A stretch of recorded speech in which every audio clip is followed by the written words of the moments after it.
Today is Native American Day, so I thought I'd read a little Native American folk tale for you guys. This is How Coyote Stole the Summer, adapted by Stephen Kerensky, illustrated by Kelly Dupree.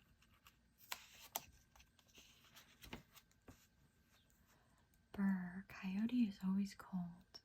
That's because it's winter all year long. But Old Woman has something amazing called summer. It is tied up in a little bag up in her teepee. Coyote and his friends Raven, Wolf, Moose, Elk, Stag, and Antelope make a plan to steal summer. But when Coyote grabs the bag, Old Woman's children chase after him. Will his plan work? Will everyone have a chance to share summer's warmth? Find out what happens in this fast-paced tale. And here's some other titles from On My Own Folklore.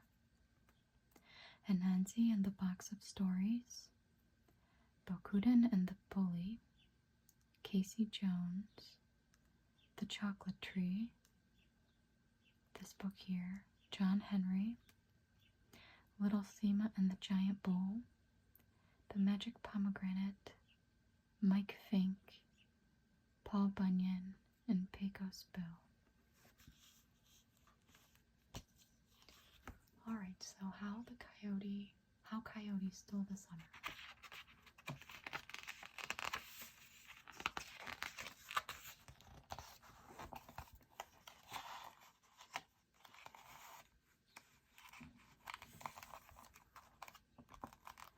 The Endless Winter. Back at the beginning of time, Old Man Coyote was cold. He wasn't cold some of the time. He wasn't cold most of the time. He was cold all the time. The weather ranged from cold to very cold to freezing cold.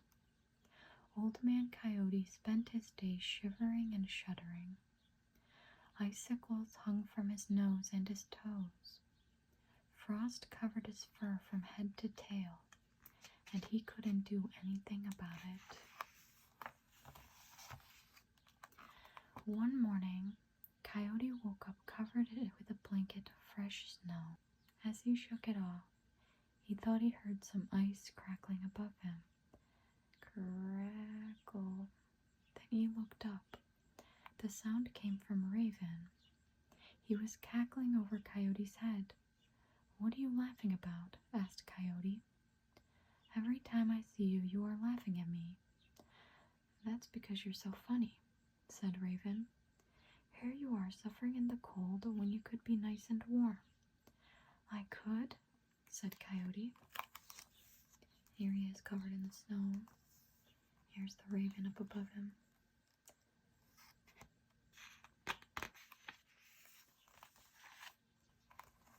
The raven nodded. "Listen closely. Far from here is a teepee where Old Woman and her children live.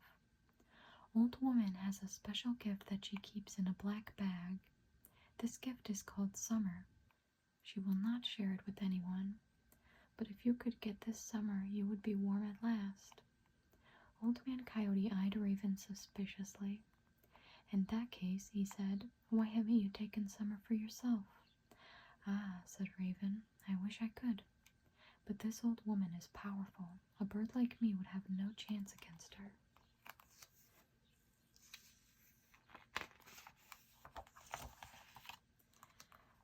"But I am only a single animal," said Coyote. "Why are my chances any better?" "You cannot do it alone," Raven admitted. "You must take 5 other animals with you: a wolf, a moose, a stag, an elk, and an antelope. You will also need this powerful medicine that I will give you." Old Man Coyote wasn't sure if he should believe Raven.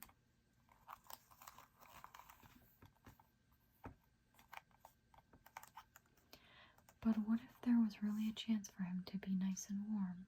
That was a chance worth taking. Coyote went to see the other animals Raven had mentioned. They were all just as cold as he was. Coyote told them what Raven had said. They too were a little suspicious. but the idea of getting warm was too tempting to resist, so they agreed to help. "Raven and I have a plan," said Coyote. Then he explained what everyone would need to do. Here's Coyote with the raven above him. Here's wolf, moose, stag, elk, and antelope.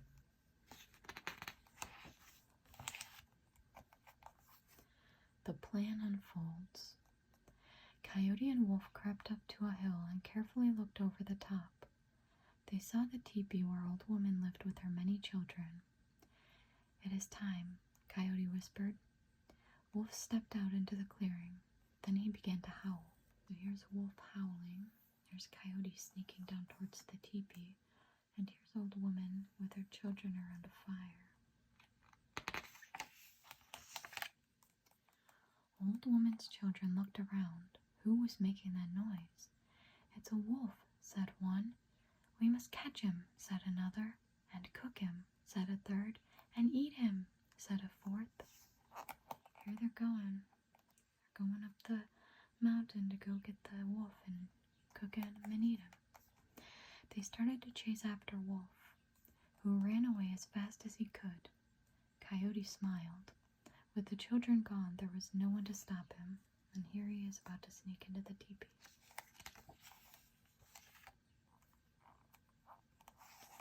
Slowly, carefully, he crept up to the flap of the teepee.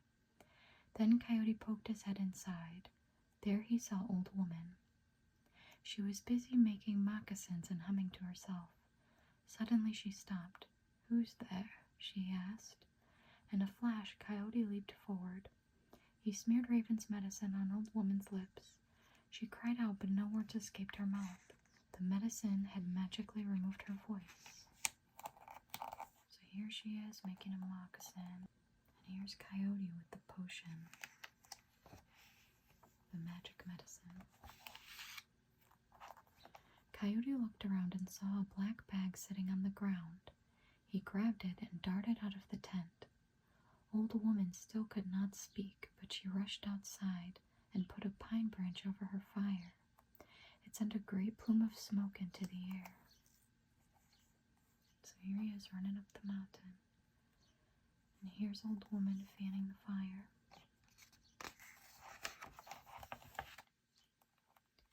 Old Woman's children saw the smoke from a distance. They knew at once that something was wrong. They stopped chasing Wolf and hurried home. They got there just in time to see Coyote running away with the black bag. Their mother was waving and jumping up and down.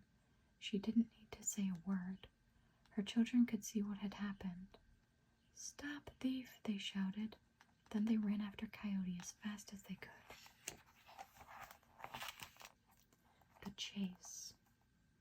Coyote was fast. He bounded across the plains, holding the bag between his teeth. But every time he looked back, Old Woman's children were getting closer and closer. If Coyote had been alone, Old Woman's children surely would have caught him. But luckily he was not alone. Over the next hill, he reached the place where Moose was waiting. "Go, go, go," he gasped, passing the bag to Moose. And Moose trotted off on her fresh legs. Coyote turned to face Old Woman's children, but they ran past him without even a look. All they cared about was getting the bag back. Moose ran through the brush. The bushes did not bother her, but they slowed down Old Woman's children for a while. Then they began to catch up. They were almost on Moose when she reached the place where Stag was waiting. "Your turn," said Moose, dropping to the ground. Stag grabbed the bag and ran on. Old Woman's children ignored Moose and kept their eyes on Stag. She grabbed the bag and ran on. Old Woman's children ignored Moose and kept their eyes on Stag. By now, though, they had been running a long time. They were strong and fast, but they were not tireless. Even so, they slowly gained on Stag.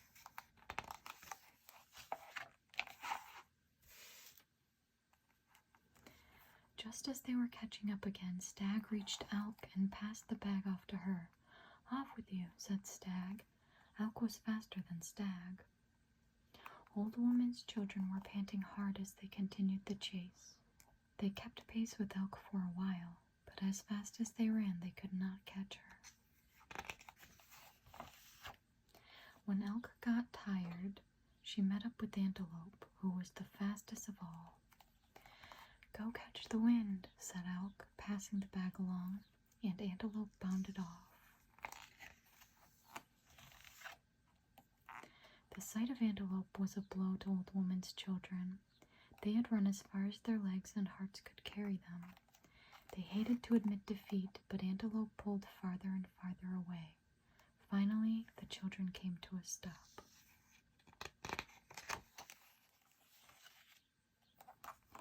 A new season begins.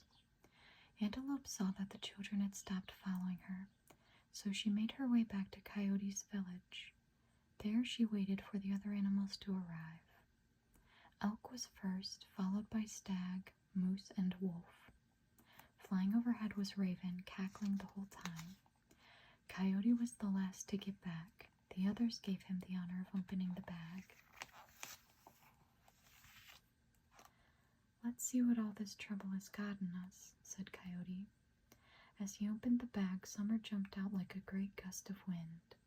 The animals could feel it at once. The icicles and frost melted away, leaving behind great puddles. All around them, colors spread over the landscape. Flowers bloomed in seconds. Leaves seemed to burst out of the tree branches. The grass turned green as far as the animals could see. I love this transition, how it goes from blue to yellow as soon as they open the bag. I love that.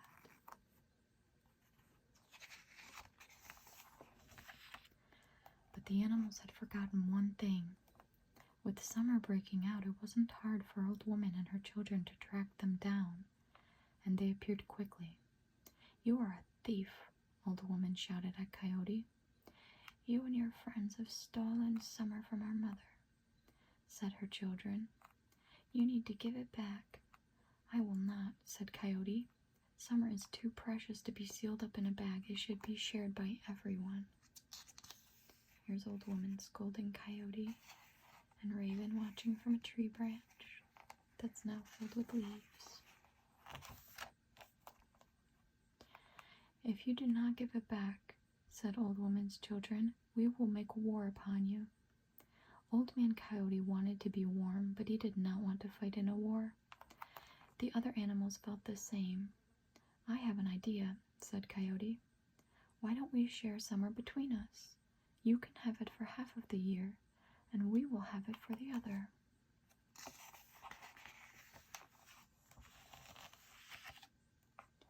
Old Woman and her children stopped to think. They were still angry, but they knew that going to war would not make them feel any better, and they too liked how summer felt now that it was out in the open air. "That is fair," they said finally. And so the animals and Old Woman's family have shared the summer between them ever since. And here they all are standing together.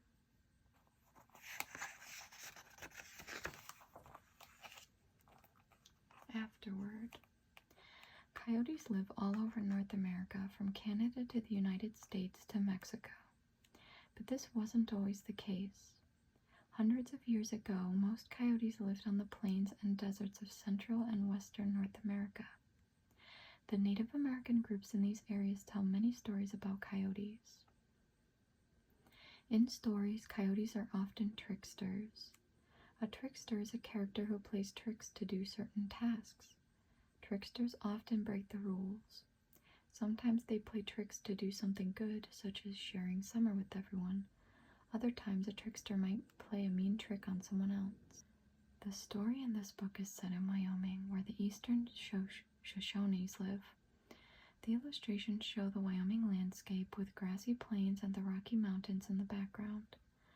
The style of the teepee and the clothing Old Woman and her children wear are similar to traditional Shoshone teepees and clothing. Native American groups, such as Shastas, Hupas, and Shoshones, all tell stories about a coyote stealing something, but the stories are not all the same. For example, in some versions, Coyote steals fire from the old woman instead of stealing summer. In other versions, the coyote steals daylight. The animals that help him are also different in different stories. In a Shasta story, the helpers are a squirrel, a chipmunk, and a frog. Native American stories did not start out being written in books. People learned the stories by hearing other people tell them out loud. Every storyteller might tell a story a little bit differently. If you were telling this story to a friend, how would you tell it? Then they just have a glossary. Blow, a disappointment. Brush, an area with many small trees and bushes. Cackling, laughing. Defeat, losing or being beaten. Moccasins, soft leather shoes. Plume, a long column of smoke. Shuddering, shaking. Stag, an adult male deer. Suspiciously, not trustingly. And teepee, a cone-shaped home made of tall wooden poles and covered with animal skins.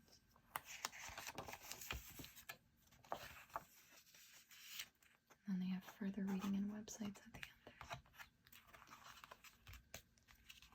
Well, that was an interesting little read. I find Native American culture and folklore very fascinating. And so even though this is a children's book, I think it would be interesting for people of all ages. I really enjoy stuff like this, especially the illustrations within here. And the way that this transitioned from the winter to the summer. I love the way that they did that. It's a very, very neat little book to have. And I got it from thriftbooks.com.